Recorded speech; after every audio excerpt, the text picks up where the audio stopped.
एका लहान बालिकेवर झालेल्या अन्यायाच्या विरोधामध्ये तिला न्याय मिळवून देण्यासाठी आणि आरोपीला फाशीची शिक्षा व्हावी यासाठी एकत्र जमलेलो आहोत.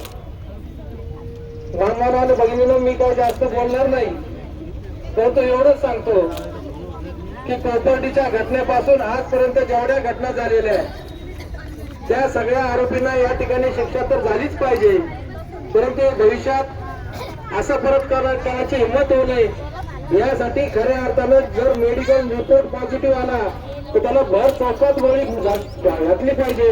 अशा पद्धतीचा कायदा होण्याची आवश्यकता आहे.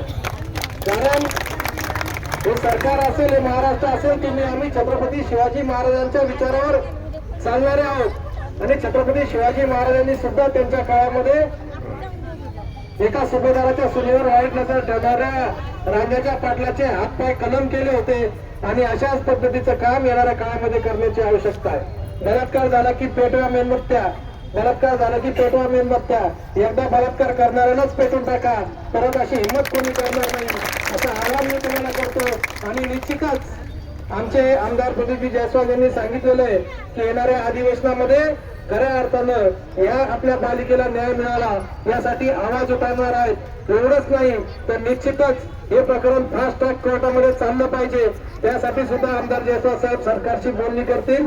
सरकार कोणाचं असो, परंतु अशा पद्धतीने अन्याय अत्याचार करणाऱ्याला धडा हा शिकवलाच गेला पाहिजे एवढी भावना या ठिकाणी मी व्यक्त करतो आणि थांबतो. धन्यवाद.